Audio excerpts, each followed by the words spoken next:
రాజధాని ఎక్కడ పెట్టాలనో నిర్ణయించడానికి ఒక కమిటీ వేస్తామని ఒక కమిటీ వేశారు. అక్కడి నుంచి శివరాం మైక్ కరెక్ట్గా చూడు. అక్కడి నుంచి మనం కూడా స్టార్ట్ చేసాం ఎట్లా కట్టుకోవాలని. అయితే ఆ రోజు కనీసం ఆనాటి ప్రభుత్వం పలాంది ఇక్కడ రాజధాని వస్తుందనంటే ఎట్లా కట్టాలని ఆలోచించేవాళ్ళం. రాజధాని ఎక్కడ వస్తుందో చెప్పకుండా ఒక కమిటీ వేసి, రెండోది దానికి కావాల్సిన జాగా కూడా లేదు మనకు, మీరు గుర్తుపెట్టుకోవాలి. అలాంటి సమయంలో మన ఆలోచన విధానం ఏం చేయాలని ఆలోచించినప్పుడు ఎవరిని అడిగినా కూడా చాలా సింపుల్గా 25 పార్లమెంట్లు ఉన్నాయి. ఒక పక్క 12, ఇంకొక పక్క 12, 13వ పార్లమెంట్ ఈ గుంటూరు. రాజధాని ఎక్కడ రావాలంటే ఇక్కడే రావాలని చెప్పాల్సింది పోయి దీనికి లేనిపోని పంచాయతీ పెట్టారు. అక్కడి నుంచి ప్రారంభమైంది. ఆ సమయంలో నాకైతే అసెంబ్లీలో కూడా ఎక్కడ రాజధాని పెట్టాలంటే లేనిపోని సమస్యలు క్రియేట్ చేసి ఎవరెవరు మా ఊరికే కావాలనే పరిస్థితికి వచ్చారు. నేను ఒకటే ఆలోచించాను, ప్రతి ఒక్క ఊరికి ఇచ్చేది కాదు, ఇది రాష్ట్ర భవిష్యత్తుకు ఉపయోగపడే రాజధానిగా ఉండాలి. అందుకే నా నిర్ణయం ఆ రోజు దీనికి సరైన ప్లేస్ వచ్చి విజయవాడ గుంటూరు మధ్యలో అని చెప్పి నిర్ణయం చేశాం మొట్టమొదటిసారిగా. అక్కడి నుంచి అందరూ కూడా ఏదో ఒక రాజధాని కట్టు, 100 ఎకరాల్లో కట్టు, 50 ఎకరాల్లో కట్టు అని చాలామంది చెప్పారు. అప్పటికే నేను ఒక ప్రూఫ్ ఆఫ్ కాన్సెప్ట్ తయారు చేశాను, మీ అందరూ గుర్తుపెట్టుకోవాలి. హైదరాబాద్ నగరంలో ఇట్లనే నన్ను చాలామంది ఎగతాళి చేశారు. నేను హైటెక్ సిటీ కట్టినప్పుడు నా విజన్ చెప్తే ఇది సాధ్యమా అని చాలామంది అవహేళన చేశారు. అది దృష్టిలో పెట్టుకొని నేను ఒకటే చెప్పాను, మళ్ళా జీవితంలో ఎలాంటి అవకాశం రాదు తెలుగు వారికి. ప్రపంచంలో ఒక మంచి రాజధాని, అది కూడా ప్రపంచంలోనే ది బెస్ట్ రాజధాని అక్కడ కట్టింది బ్రౌన్ ఫీల్డ్ రాజధాని, ఇక్కడ గ్రీన్ ఫీల్డ్ రాజధాని కట్టాలంటే దేనికైనా ల్యాండ్ కావాలి, మీరు గుర్తుపెట్టుకోవాలి. ఆకాశంలో రాజధాని కట్టలేము. హైదరాబాద్లో అవకాశం ఏంటంటే రాజధాని కట్టే సమయంలో గవర్నమెంట్ ల్యాండ్స్ చాలా ఉండేటివి, మొత్తం సైబరాబాద్ ఏరియా అంతా కూడా. దానికి కారణం నిజాం పరిపాలనలో అక్కడంతా కూడా డెవలప్ కాల. గుర్రాలన్నీ కూడా అక్కడ గ్రేజింగ్ పెట్టేవారు, మొల్చేది.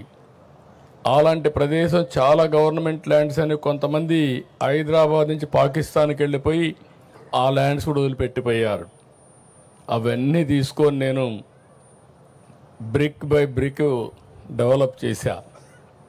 ఆ అనుభవం నాకుంది.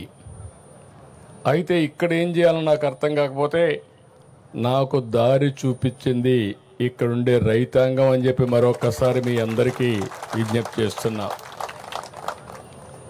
మీలో ఎందుకంటే భూమి అనేది ఒక సెంటిమెంట్. నేను ఎక్కడ ఏ ప్రాజెక్ట్ని కట్టినా మీరు ఒక్కసారి చూస్తే ఎక్కడ కూడా ఫెయిల్ కాల. హైదరాబాద్లో ఎయిర్పోర్ట్ కట్టాం, 5,000 ఎకరాలు. నేను డే 1 ఒకే మాట చెప్పాను, నేను చెప్పింది మీరు ఎయిర్పోర్ట్కి భూమి ఇవ్వండి, ఇక్కడ ఎయిర్పోర్ట్ కడతాం, లిబరల్గా కాంపన్సేషన్ ఇస్తాం, అది పక్కన మీరు కొనుక్కోండి, దీనికంటే 10 ఇంతలు రేటు పెరుగుతుందని చెప్పి చాలా స్పష్టంగా చెప్పాను. వాళ్ళు ఆ పని చేశారు. ఎంతమంది రెచ్చగొట్టినా వినకుండా చేస్తే అక్కడ ఎయిర్పోర్ట్కి ల్యాండ్ ఇచ్చి పక్కన ల్యాండ్ కొనుక్కున్న వాళ్ళందరూ కోటీశ్వరులు అయ్యారంటే అది ఆ రోజు నేను చూపించిన విజన్ అని చెప్పి కూడా నేను మీకు తెలియజేస్తున్నా. ఆ నమ్మకంతో మీరు ముందుకొచ్చారు. ముందుకొచ్చి దగ్గర దగ్గర ల్యాండ్ పూలింగ్ కాన్సెప్ట్ ఇది ప్రపంచంలోనే నూతనమైంది. ఎక్కడ ఏ దేశంలో కూడా సక్సెస్ కాలా. అలాంటి నూతనమైన విధానానికి ఆ రోజు నారాయణ గారు, శ్రావణ్ కుమార్ గారు, పుల్లారావు గారు కూడా ఉన్నారు. ఆ రోజు మంత్రి పుల్లారావు, స్థానిక శాసనసభ్యుడు మనం శ్రావణ్ కుమార్ గారు, నారాయణ గారు మంత్రి. మీ అందరితో నెగోషియేషన్లు చేశారు. మీరందరూ ముందుకు వచ్చారు.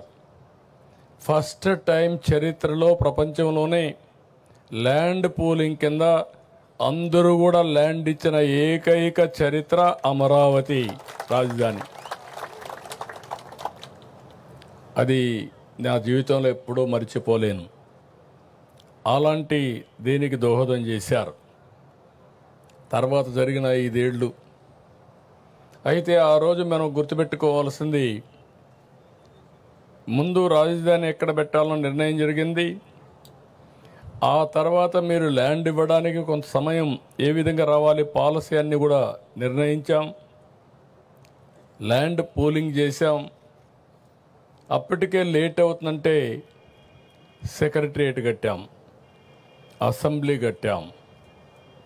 నేను ఆ రోజు చెప్పింది, మాస్టర్ ప్లాన్ ప్రకారం మనం సెక్రటరియట్, అసెంబ్లీ ఇవన్నీ వచ్చే లోపల మనకు ట్రాన్సిట్ అంటే ఈరోజు ఉండడానికి మంచి బిల్డింగ్లు కావాలంటే అవి కావాలని అపోజిషన్ పార్టీ ఇవన్నీ కూడా రేకు షెడ్లు వేస్తున్నారు, లేకుంటే ఇంకోటి చేశారని చెప్పి అపహాస్యం చేసే పరిస్థితికి వచ్చారు. కానీ ఈరోజు నేను చెప్తున్నా, I'm very happy. First building CRDA building మొదలైంది. ఇది ప్రారంభం మాత్రం. రేపు రాబోయే రోజుల్లో గవర్నమెంట్ బిల్డింగ్స్ కానీ ప్రైవేట్ బిల్డింగ్స్ కానీ అన్నీ వస్తాయి. ఇది ఇంకొక విషయం కూడా మిమ్మల్ని అందరినీ కోరుతున్నా. మీరు పడిన కష్టాలు 5 ఏళ్ళు నేను చూశాను. ఆడబిడ్డల పడిన అవమానం నేను చూశాను. రోడ్డెక్కి పోరాడారు. ఆ రోజు ఒకటి కాదు, అనేక ఉద్యమాలు చేశారు. మీరు చేసిన ఉద్యమానికి అండగా ఉండడానికి నేను కూడా జోలి పట్టి డబ్బులు వసూలు చేసి ఆ డబ్బులన్నీ అజిటేషన్కి ఇచ్చా. శివారెడ్డి, తిరుపతిరావు వీళ్ళంతా చేస్తూ ఉంటే, కొండేవాళ్ళందరూ చేస్తూ ఉంటే మీ ఉద్యమానికి సహకరించాలనే ఉద్దేశంతో చేశాం. ఆ ఉద్యమ ఫలితం ఈరోజు మనందరం ఇక్కడ కూర్చోగలిగాం. ఇప్పుడు నేను మిమ్మల్ని కోరేది, పడిన కష్టాలు మర్చిపోతే భవిష్యత్తులో ఓసారి మనం అటు ఇటు వెళ్ళిపోతాం. మీ కష్టాలు నేను చూసా, మీ ఇబ్బందులు నేను చూసా, మీ త్యాగాలు చూసా. ఆ త్యాగాల ఫలితాలు మళ్ళీ మీరు అనుభవించడానికి నేను అన్ని విధాలుగా మీకు సహకరిస్తానని మరొక్కసారి మాట ఇస్తున్నా. దాంట్లో అనుమానమే లేదు. ఫేజ్ 1 ల్యాండ్ పూలింగ్లో మీరు భూమి ఇచ్చారు. ఫేజ్ 2లో మీరందరూ కష్టాలు పడ్డారు. ఇచ్చిన నేరానికి, లేకుంటే మీరు చేసిన త్యాగానికి మిమ్మల్ని నానా హింసలు పెట్టి, ఒకటి కాదు అన్ని హింసలు పెట్టారు. వాళ్ళ అక్కస్ ఎంతవరకు ఉందంటే, కడాన మొన్న కూడా మీరు చూస్తే రాజధాని ప్రాంతం వేశ్యల ప్రాంతం అని మాట్లాడే పరిస్థితికి వచ్చారు. రాజధాని ఎక్కడుంది, ఇది ఒక ఎడారని మాట్లాడారు. రాజధాని ఎక్కడుంది, ఇది ఒక శ్మశానం అని మాట్లాడారు. ప్రతి ఒక్క వ్యక్తి ఉండే వాళ్ళల్లో మీ మైండ్లో అది ఉండాలి, మీ మనసులో అది ఉండాలి. ఉండి ఈ ఐకమత్యం దేనికి కాదు. ఈరోజు ఈ సిటీని బ్రహ్మాండమైన సిటీగా నేను ఒకటే ఆలోచిస్తున్నా, నేను విజువలైజ్ చేసి చెప్తున్నా. ఇంత మంచి సిటీ, ఇంత మంచి ప్రాంతం ఎక్కడా ఉండదు. ఒక పక్కన కృష్ణా నది, దగ్గర దగ్గర 30-40 లక్షల ఎకరాలు సాగు చేసే నదిది. గోదావరి కృష్ణా అనుసంధానమైంది. రేపు రాష్ట్రంలో నదులన్నీ అనుసంధానం అయితే ఇక్కడి నుంచే నీళ్లు వెళతాయి. Fresh water. ఏ సిటీ కూడా లేదు భారతదేశంలో ఇలాంటి సిటీ. భారతదేశంలోనే కాదు, ప్రపంచంలో ఎక్కడా లేనటువంటి సిటీ ఈ అమరావతి అని చెప్పి కూడా నేను మీకు తెలియజేస్తున్నా. రెండోది, బంగారు పండించే భూములు ఇవి. మంచి గ్రీనరీ వస్తుంది, చెట్టు పెడితే చెట్టు బ్రహ్మాండంగా వస్తుంది. అలాంటి భూమిలో చెట్లు పెడితే ఇంక మీకు గ్రీనరీకి కొరత ఉండదు. అంటే ఒక పక్క బ్లూ, ఒక పక్క గ్రీన్. మూడోది, కొత్త టెక్నాలజీ వచ్చింది, గ్రీన్ ఎనర్జీ వచ్చింది. ఇప్పుడు అక్కడ వెహికల్స్ అన్నీ పెట్టారు. సైకిల్ దగ్గర నుంచి ప్రతి ఒక్కటి కూడా ఎలక్ట్రిసిటీతో నడుస్తున్నాయి. ఇక్కడ సోలార్ వచ్చింది, ఇంటిపైనే సోలార్ పెట్టుకునే పరిస్థితికి వచ్చాం. ఇంకొక పక్కన రాష్ట్రంలో గ్రీన్ హైడ్రోజన్కి వెళ్తున్నాం. అంటే ఈ ప్రాంతంలో పొల్యూషన్ లేకుండా చేయడానికి ఏమేం చేయాలో అవన్నీ చేస్తున్నాం. ఇంకొక పక్క హైదరాబాద్ నగరాన్ని నేను చూసి అన్ని నగరాలు చూస్తున్నాం. చేసినప్పుడు రోడ్డు మీదనే, రోడ్డు కిందనే పైపులు వేస్తారు.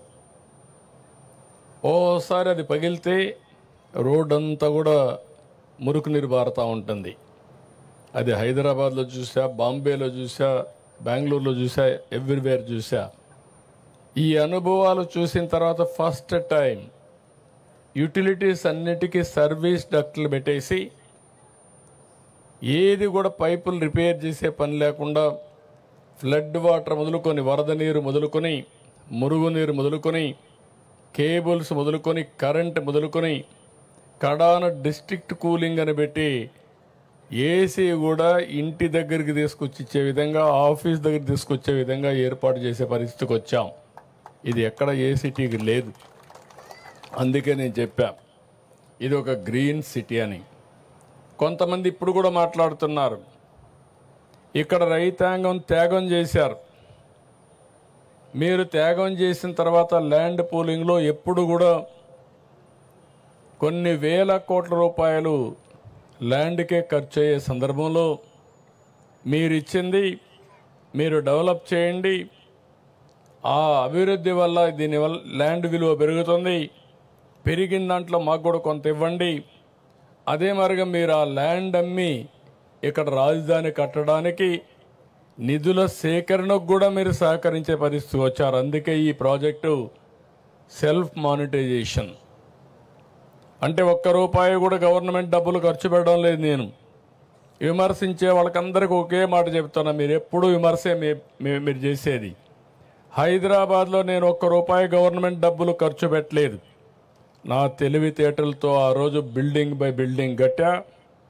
ఆటోమేటిక్గా ట్యాక్సులు పెరిగాయి.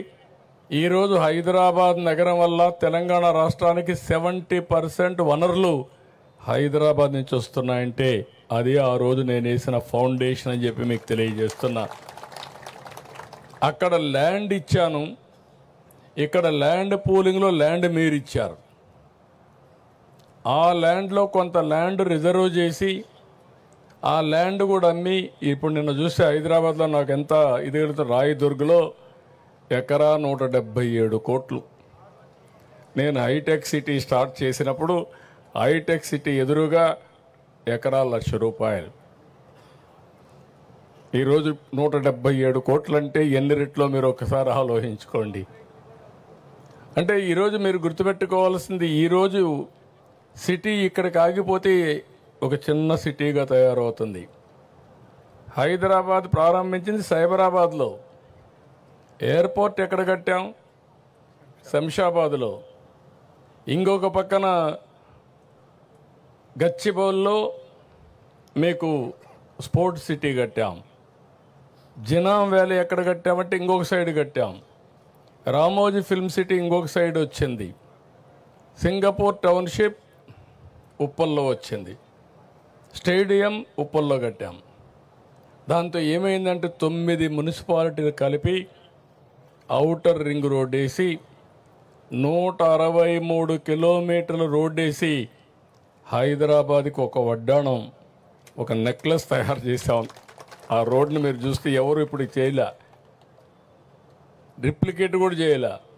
ఇప్పుడు డెవలప్మెంట్ అంతా చుట్టూరు జరుగుతూ ఉంది. కోర్ ఏరియాకు ఎక్కడ లేని డిమాండ్ పెరిగిపోయింది. కోర్ ఏరియా ఏది? సైబరాబాద్. సైబరాబాద్ అంతా కూడా బ్రహ్మాండంగా రేటు పెరిగింది. అక్కడి నుంచి చుట్టుపక్కలంతా పెరిగే పరిస్థితికి వచ్చింది. ఒకప్పుడు హైదరాబాద్లో అబిడ్స్ సెంటర్ ఎన్టీ రామారావు గారు ఉన్నప్పుడు ఎవరు వచ్చినా అబిడ్స్లో ఉండేవాళ్ళు. అందుకే ఆయన కట్టిన థియేటర్ కూడా 35 mm 70 mm ఎన్టీఆర్ ఎస్టేట్ అబిడ్స్లో కట్టాడు. తర్వాత జూబ్లీ హిల్స్, బంజారా హిల్స్ వచ్చింది, తర్వాత జూబ్లీ హిల్స్ వచ్చింది, తర్వాత సైబరాబాద్ వచ్చింది. సైబరాబాద్ వచ్చిన తర్వాత అబిడ్స్ని మర్చిపోయారు. ఇప్పుడు హైదరాబాద్ ఏదో పాత నగరం అయిపోయింది. అంటే ఈరోజు రాబోయే రోజుల్లో విజయవాడ, గుంటూరున్న, తెనాలున్న ఫ్యూచర్ సిటీ అమరావతి. ఇది seat of power, seat of governance. ఇది గవర్నెన్స్ ఇక్కడి నుంచి రన్ అవుతుంది. ఇది అయిన తర్వాత మొత్తం పెరగకపోతే మనం కూడా ఇది ఒక మున్సిపాలిటీ మారిగా ఉంటుంది. మీరు అందరూ గుర్తుపెట్టుకోవాలి. దీనికి విలువ పెరగాలంటే కంటిన్యూగా సపోర్టింగ్ ఇన్ఫ్రాస్ట్రక్చర్ రావాలి. హైదరాబాద్లో ఇన్నర్ రింగ్ రోడ్ వచ్చింది, అవుటర్ రింగ్ రోడ్ వచ్చింది, సిటీ నుంచి కొన్ని రోడ్లన్నీ కనెక్టివిటీ వచ్చాయి. అక్కడ సరిగా చేయలేకపోయాం, బిల్డింగ్లన్నీ కట్ చేయలేం. కాబట్టి ఇక్కడ బిల్డింగ్లు కట్ చేయాల్సిన అవసరం లేదు, ప్లెయిన్ ల్యాండ్ ఉంది. సింగపూర్ ఇచ్చిన ప్లానింగ్ మీరు చూస్తే one of the best plan. Seed capital, seed, దీని తర్వాత ఏరియా, ఈ ఏరియా కోర్ క్యాపిటల్, ఆ తర్వాత ఏరియా మొత్తం కలిసి సిఆర్డిఏ ఏరియా మొత్తం రీజియన్ తీసుకొచ్చారు. దానికి 7 రాజధానులకు మన రాజధాని నుంచి 7 రోడ్లు పోతాయి డిఫరెంట్ స్టేట్స్కి. ఇవన్నీ కూడా మనకు రాబోయే రోజుల్లో చాలా ఉపయోగపడతాయి. నేను ఒకటే చెప్తున్నా, ఇక్కడుండే రైతాంగం నెక్స్ట్ లెవెల్కి మీరు ఆలోచించాలి. ఇక్కడ మీ ఎంపీ ఉన్నాడు. మీ ఎంపీ ఒకసారి మీ మారిగానే ఒక సాధారణ కుటుంబంలో పుట్టాడు, నా మారిగానే చదువుకున్నాడు, అమెరికాకి వెళ్ళాడు, అక్కడ ఒక ఐటీ కంపెనీ పెట్టాడు డాక్టర్గా ఉండి, బాగా డబ్బులు సంపాదించి మళ్ళీ తిరిగి ఇక్కడికి వచ్చాడు ప్రజాసేవకు. అంటే ఒక సక్సెస్ స్టోరీ చిన్న వయసులోనే. అక్కడి నుంచి ఎంపీగా సునాయాసం గెలిచాడు. కేంద్రంలో డబుల్ ఇంజిన్ సర్కార్ వచ్చింది, మనకు అవకాశం వచ్చింది, ఆయనకు కూడా జాక్ పాట్ వచ్చింది. ఒక మాటలో చెప్పాలంటే ప్రజాసేవ చేయడానికి ఇంత తొందరలు ఇవి రావు. అది మీ ఎంపీ కావడం మీ అందరి అదృష్టం. అది కూడా చెప్తున్నా, గుర్తుపెట్టుకోవాలి. ఇక్కడ మీ ఎంపీ లెవెల్ హెడ్గా ఉన్నాడు, చేయాలని తపనుంది, డెవలప్మెంట్ చేయాలని తపనుంది, ప్రపంచాన్ని చూశాడు, దేశంలో మంత్రిగా ఉన్నాడు. ఆయనకు కూడా చెప్పా, ఎక్కువ సమయం స్పెండ్ చేయండి. ఇక్కడ రైతాంగం ఎవరైతే ఈ ప్రాంతంలో భూమి ఇచ్చారో వీళ్ళని ప్రయోజకులుగా తయారు చేయాలంటే ఏమేమి తయారు చేయాలనో ప్లానింగ్ తయారు చేయమని వారికి కూడా చెప్పా. నేను ఇంకొక మాట కూడా చెప్పాను, ఎక్కడ పోయినా మిమ్మల్ని గురించి ఆలోచిస్తాను. ఒక ఉదాహరణ ఎస్ఆర్ఎం విట్టుకు చెప్పాను. నేను ఎప్పుడు చెప్పేవాడిని, ఒకప్పుడు హైదరాబాద్లో మీరు చూస్తే ఎక్కువ భూమి పేదవాళ్ళకు ఉండేటివి. నేను పదే చెప్పేవాడిని, మీరు భూమి అమ్మద్దండి, అమ్మేస్తే తక్కువ ధరపోతుంది, దీని విలువ పెరుగుతుంది, మీరు పెట్టుకోమని చెప్పేవాడిని. కొంతమంది సరే అవసరాలు లేకుండా తెలియని తరం కూడా ఉండి అమ్మేవాళ్ళు. అమ్మితే డబ్బులు వస్తే ఏం చేయాలో తెలిసేది కాదు. అంత మునుపు 50,000, 30,000, 10,000 రూపాయలు అమ్మే ఎకరా 4 కోట్లు 5 కోట్లు అమ్మితే ఆ డబ్బులు ఎక్కడ పెట్టుకోవాలో తెలిసేది కదా. అప్పట్లోనే గోని సంచుల్లో పెట్టుకునేవాళ్ళు. నేను ఎప్పుడూ ఎగ్జాంపుల్ చెప్పేవాడిని, వీళ్ళంతా నేరుగా 5 స్టార్ హోటల్ పోయి కాస్ట్లీయెస్ట్ విస్కీ పేరు తెలియదు కానీ ఆ హోటల్లో ఉండి విస్కీ తాగాలనేవాళ్ళు. అప్పుడు నేను ఇవన్నీ మళ్ళీ చెప్పేవాడిని.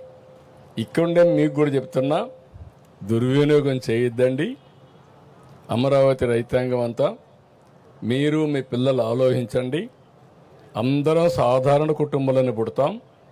వచ్చిన అవకాశాన్ని ఉపయోగించుకుంటే మనం అనుకున్న స్థాయికి ఎదిగేదానికి అవకాశం ఉంటుంది. మీరు ఇంటికి ఒక ఆంట్రప్రెన్యూర్ అన్నాను. ఆ ఆంట్రప్రెన్యూర్ అనేది అమరావతి నుంచే ప్రారంభం కావాలనేది నా ఆలోచన.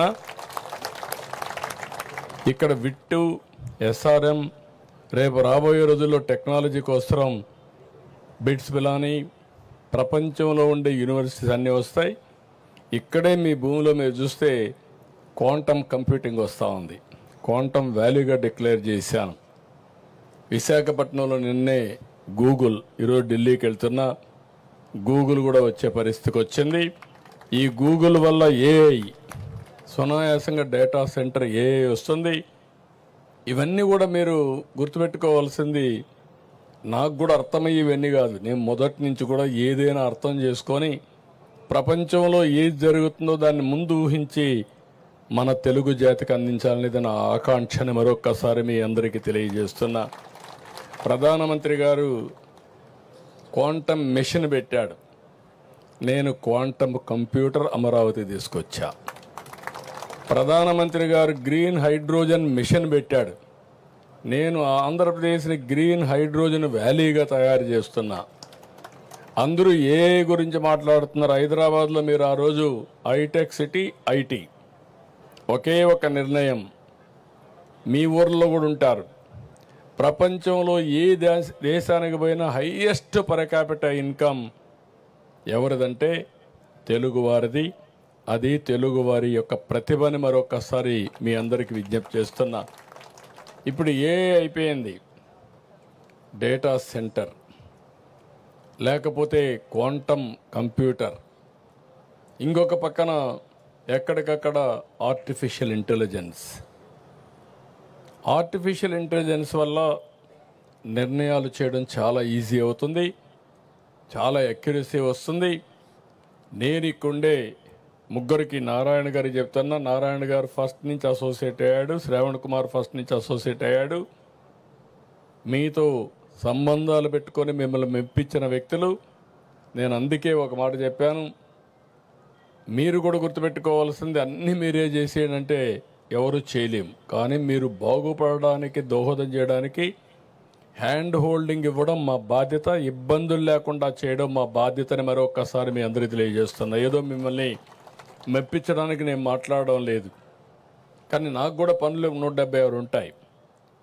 కానీ అన్నీ చేయకపోతే మళ్ళీ నేను రాబోయే రోజుల్లో 5 ఏళ్ల తర్వాత మీరు గుర్తుపెట్టుకోవాలి, ఒకసారి చేసిన తప్పుకు మీరెంత అనుభవించారో, నేనెంత అనుభవించానో, రాష్ట్రం ఎంత అనుభవించింది తెలిసింది.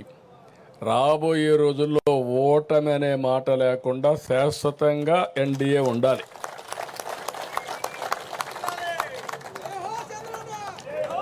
ఎన్డీఏ శాశ్వతంగా ఉంటే అటు నరేంద్ర మోడీ గారు 2047కి ప్రపంచంలోని నెంబర్ 1 ఆర్థిక వ్యవస్థగా భారతదేశం తయారవుతుంది.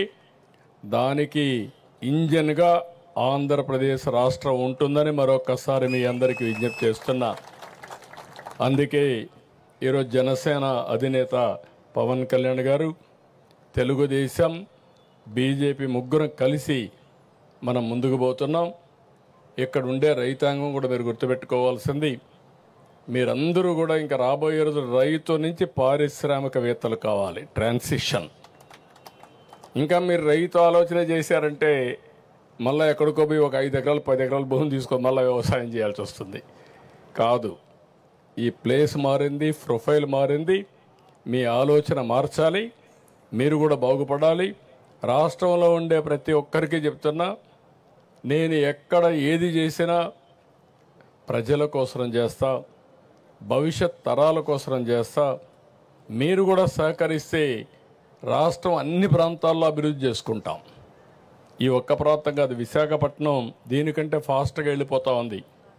ఒకే ఒక నిర్ణయం, $10 బిలియన్ ఇన్వెస్ట్మెంట్ వచ్చింది. స్వతంత్రం వచ్చిన తర్వాత, ఆర్థిక సంస్కరణలు వచ్చిన తర్వాత దేశంలో వచ్చినటువంటి అతిపెద్ద ఎఫ్డిఐ గూగుల్ ఇన్వెస్ట్మెంట్ అని చెప్పి కూడా నేను మీకు తెలియజేస్తున్నా. ఫస్ట్ టైం అలాంటి ఇన్వెస్ట్మెంట్ వచ్చినప్పుడు ఇంకా రాష్ట్రంలో చాలా వస్తున్నాయి. అవన్నీ కూడా మీరు చూస్తున్నారు. మీ మంచి మనసు పనిచేసింది. స్థలబలం అమరావతికి బ్రహ్మాండంగా ఉంది. కొన్ని ఇబ్బందులు వచ్చాయి, కానీ ఆ ఇబ్బందులు అధిగమించాం. మనం వేసిన ఫౌండేషన్ కూడా చాలా స్ట్రాంగ్గా ఉంది. ఆ రోజు నాకు బాగా జ్ఞాపకం, మొత్తం రాష్ట్రం దేశంలో ఉండే దేవాలయాలన్నింటిలో పూజలు చేసి పవిత్రమైన జలాన్ని పవిత్రమైన మట్టిని తీసుకొచ్చాం. ఆ దేవుళ్ళ ఆశీస్సులు తీసుకొచ్చాం. మసీదుల నుంచి చర్చిల నుంచి ప్రార్థనాలయాలను తీసుకొచ్చాం. కడాన ప్రధానమంత్రి గారు కూడా పార్లమెంటు సాక్షిగా పార్లమెంటు మట్టి, అదే మరి ఢిల్లీలో యమునా రివర్ నీళ్లు పవిత్ర జలాలు తీసుకొచ్చి మనకు అందజేశాడు. అవన్నీ నాకు జ్ఞాపకం ఉన్నాయి. దేవతల రాజధాని అమరావతి అయితే ప్రజా రాజధాని ఈ అమరావతి. నేను ప్రతిరోజు ఒకటే వెంకటేశ్వర స్వామిని కోరుకుంటాను. వెంకటేశ్వర స్వామిని కోరుకునేది నేను ఒకటే, కలియుగ దేవుడు వెంకటేశ్వర స్వామి, నాకు ప్రాణభిక్ష పెట్టింది కూడా వెంకటేశ్వర స్వామి, మరో జన్మనిచ్చాడు. అలాంటి వెంకటేశ్వర స్వామిని నేను కోరుకునేది దేవతల రాజధాని అమరావతి ఏ విధంగా అయితే ఉందో మనం ఊహించుకుంటున్నామో అలాంటి రాజధాని, అలాంటి రాష్ట్రాన్ని నిర్మాణం చేయడానికి అవకాశం ఇవ్వమని వెంకటేశ్వర స్వామిని ఎప్పుడు ప్రార్థిస్తానని చెప్పి కూడా నేను మీకు తెలియజేసుకుంటూ మళ్ళీ ఒకసారి మీతో కూర్చుంటాం. ఎవ్వరికి ఏ సమస్యలున్నా అన్నీ కూడా పరిష్కారం చేసుకుందాం. టైం టు టైం కూర్చొని ఈ ముగ్గురికి బాధ్యత చెప్తున్నా. రైతాంగాన్ని మేనేజ్ చేసే బాధ్యత మీ ముగ్గురిది. మీకేదైనా సమస్యలు ఉంటే నేను కూడా పిలిపించి మాట్లాడి ఒక యాక్షన్ ప్లాన్ తయారు చేసుకొని దానికి అనుసంధానంగా అందరం ముందుకు పోదాం. ఎందుకంటే ఈరోజు నేను ఢిల్లీకి వెళ్తున్న ఇంకొక మీటింగ్ చూసుకొని మధ్యాహ్నం పైన పిఎంని కలవాలి. ఎందుకంటే 16వ తారీఖు పిఎంని ఇన్వైట్ చేస్తున్నాం. ఆయన శ్రీశైలం కర్నూలుకు వస్తున్నారు సూపర్ జిఎస్టీ కింద. ఆ ప్రోగ్రాం ఉంది కాబట్టి టైం డిలే చేయడానికి వెళ్ళలేదు.